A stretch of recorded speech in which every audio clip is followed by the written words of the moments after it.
people can start losing weight just by making better decisions. Motivation is driven from the inside out. Use flexibility as a tool. Rely on structure when it's helpful. This is where we discuss the possibilities. Hey guys, I'm Joe Klemczewski here with Dr. Kori Propst. We are with the Diet Doc Life Mastery Podcast Brigade. We are bringing you all kinds of information every week. We divide our topics into 5 categories. Today is fitness entrepreneurship. So Kori and I work with hundreds of Diet Doc program owners around the world, and we're constantly talking with them about their businesses. We're mentoring them. We're taking some of them from the very beginnings of even the idea of having a fitness-based business all the way to leaders in the industry. I could tell you guys, name after name after name of people that we have started with, and now they're amazing leaders in the fitness industry. So we want to share some of that information with you. We think it's pretty ingrained in our skill set. And fitness entrepreneurship happens to be a favorite topic of mine because after 25 years of doing this, I've made probably every mistake you can make. I've stayed around long enough to do a few things right. And the topic I want to talk about today, Kori, I think you're going to like, because that has a lot to do with connection and how we merge our interests with potential clients, with other people in our communities. So just that whole genre topic of connection, okay. I'm going to let you talk about what that means in general to the human psyche, and then we can go from there. Okay, love the ball of me. Here we go, folks. So connection. Yeah, you are right. I love this topic because it's one of our most basic psychological needs as human beings. All of you are probably familiar with self-determination theory.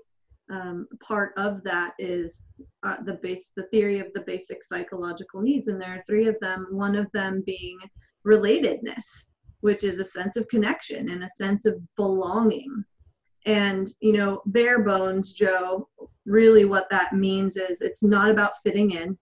It's about feeling that we are seen, we are heard, that we are important and significant in the lives of other people. And you take the longest study that's ever been done. Was this a Harvard study? On happiness? Is that the one you're talking about? On happiness, yeah. So, and what they found was what? That the happiest individuals, the people who had the strongest connections, were those who were thriving, who had the most connections and the strongest connections with other people in their lives. And you're right. That study, I think, went through an entire life of a generation. I mean, I think it's not one of the. I mean, a 20-year study would be amazing, but I think this thing is in its 50th or 60th year of tracking people. They've actually looked at a graduating class from Harvard all the way through their lives, and to see, what were those common denominators of happiness. So I got to tell you a story, Kori, because this is just how much impact this has. You mentioned a couple minutes ago, hey, you guys have probably heard about self-determination theory. And if they have, it's probably because they've listened to you, because not many people understand or look at those psychological models of human behavior just as a normal part of their day. Well, it all has to do with motivation, right? All of us want to be more motivated at a bare bones ground foundational level. Connection it impacts our energy, our vitality, the momentum that we have to move forward in our lives. So sorry to interrupt, Joe, but yeah. No, I remember years ago, this goes back 6, 7, 8 years ago, as I heard you talk about self-determination theory and the fact that these 3 psychological needs drove every single decision, thought, behavior we have as humans. Probably by the 2nd or 3rd time I heard you allude to that, I thought, wait a second, now slow down, Kori, and explain this. This sounds kind of important. Yeah. And when we had that conversation, I typed that up, a little synopsis of what you said, And I taped it to my wall in front of my computer because I thought, I've got to think about this. This is not something to say, oh, that's nice and move on. I really wanted to think deeply about that. So here's what's funny. A couple years ago, I was walking by Steve Stewart's desk, our communication director, and guess what he had taped on his computer? The exact same thing that he had gotten probably from a conversation or a podcast or a blog from you. Yeah. So I'm just saying that in terms of life schemas, the foundational beliefs and values we have, if you can, through a deep process of awareness, understand that you can categorize the 3 strongest needs you have, and everything that makes you happy, everything that makes you unhappy is going to be one of those needs being fulfilled or unfulfilled. It's pretty important stuff. Absolutely. Yeah. So connection, I know autonomy is the most important because that's real self-governance. I mean, self-determination as a title kind of starts there. It's me being able to make decisions for myself, for me to not really be in some kind of slavery or oppression to another human being. But connection is pretty huge. It's pretty up there. So, well, and the type of connection too, you just mentioned, is very important. If we're in a position where it's a directive environment, it's a coercive environment, it's a manipulative environment. If we are being coached, for example, by someone who is saying you have to do it this way, and there's no wiggle room, if we don't feel that we're a partner in this relationship in some way, and we have a say, and we can express ourselves, and we can say what our opinions are, or feel that we have any choices, then our autonomy is going to be significantly limited and threatened. And of course, then that is going to influence in a negative way our level of energy and vitality and happiness and motivation. So that type of connection that we have it's a significant piece of it. Yeah, and what I wanted to talk about today, because this goes into another bit of a life schema that I have mapped out and done a lot of thinking about, is as kind of a phrase of leadership. I think we have to understand personality strengths, personality types, and I want to talk about 2 different lanes for this, because again, we're dealing with fitness entrepreneurship, and for us to impact people, we obviously want to have the greatest kind of relationship we can have with them. So how we act as a professional, a health professional with our clients is important, but we're never going to even have that impact if we don't bring clients into our fold, so to speak. So we have to talk about client acquisition, and we have to talk about client care. And I'm telling you, as I look through our company, and we list the top 10, 15, 20, we do all these things to help people understand where they are, what their strengths are, how they can grow as professionals.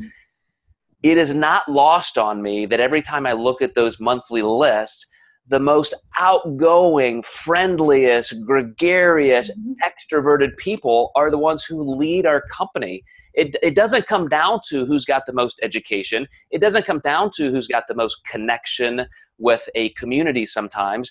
It's just the fact that they get out there and they love to be around people. And that means they're creating relationships. They're connecting. So tell us, Kori, if you're an introvert, and I know sometimes when I get excited, I don't sound like an introvert, but at my core, I really am. It's the last thing I want to do. So how do you tell that person that you still have to connect in some meaningful way? Well, yeah, I love that you went there, because I don't consider myself an extrovert at all, but I would say that I'm skilled at and practice well connecting with people. I very much value time by myself, and I love to spend time reflecting on my own. I prefer more intimate social situations than I do being out in large crowds and going to networking events and things like that. So I don't think it helps to categorize, well, I'm an introvert, so I'm not going to be good at connecting with other people. I say, let's get out of putting ourselves in those boxes and begin to reflect upon what sorts of situations you like to connect with people in. Like I said, the other night, I had clients over to my house. I don't entertain a lot. We have a nice house to entertain in. I don't do that a lot. It's not something I really even think about. So again, getting outside of those labels. I loved when people were here. My being able to share with them things and develop that trust and be able to listen to them intently and to have that eye contact and to really absorb their energy. I think if we focus more on when we're in contact with people, the benefits of that and how we can create a sense of trust and a sense of safety, then we get less bogged down in, I'm not good at that, or I don't like large crowds, or things like that. I like that you're giving a process, but I'm telling you, there are people that will absolutely die trying to take that first step. And let me give you an example. Well, let me take you back to my first day of kindergarten when I'm just petrified, sitting at my desk, just so quiet. First couple years experience in kindergarten. The first couple years of school, like every report card, kindergarten, first grade, second grade, teachers were saying, you should probably hold Joe back. He's just not thriving socially. Kori is so shy. But listen, I'm going to be 50 years old next year, and I just went to a writing conference, and my goal was to disconnect from this part of my life, and I just want to go have fun. I need to be around other writers and have that connection. So I found myself by the second day doing the same thing. I'm just sitting there, not talking to anybody, and I went there to connect. I had to make myself. It was like kindergarten all over again. I'm almost like sweating, sitting there at this table thinking, okay, I'm gonna strike up a conversation with this person next to me. So I had to get ready for that. Yes. So that's what some people deal with in terms of sales or networking or things like that. So I know as a psychologist, you have this process, and as a counselor, you know how to connect with people and draw people out. But do some magic for us on this podcast to help us do that more easily. Why does it have to be easy? I mean, yes, at the heart of it all, I am a psychologist, and life isn't freaking easy.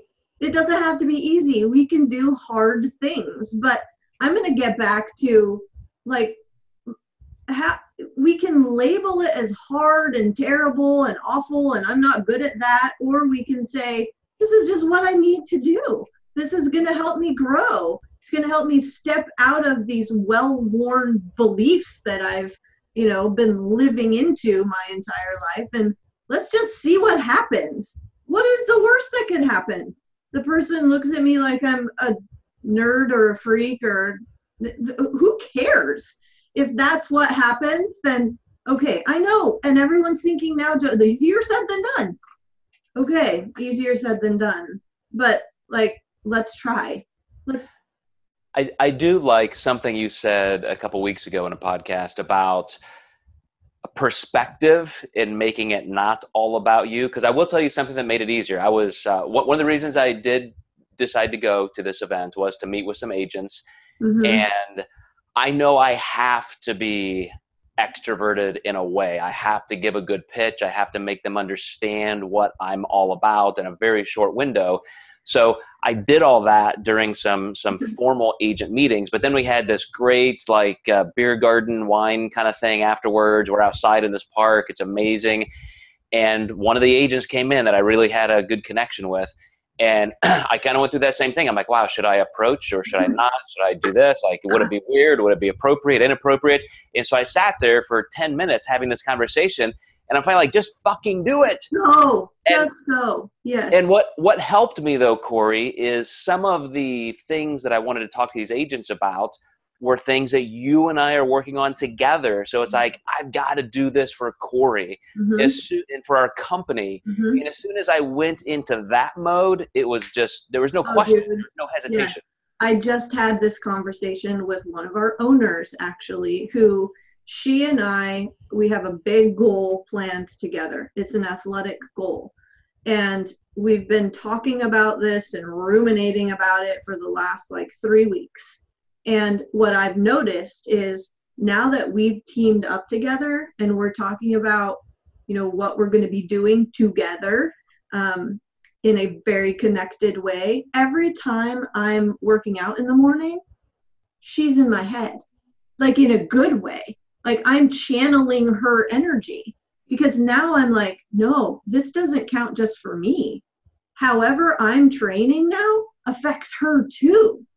Now, someone might look at that and use that in kind of a negative way. That's negative pressure. That's negative energy. Like, oh God, like I'm going to have an impact on her. Like I really better buckle down and take this more seriously. There's a different way. There's this is positive. Oh my gosh, like this person is depending on me and I get to contribute to this team. That's freaking awesome. So yes, that is, we can take it one way or we can take it the other way.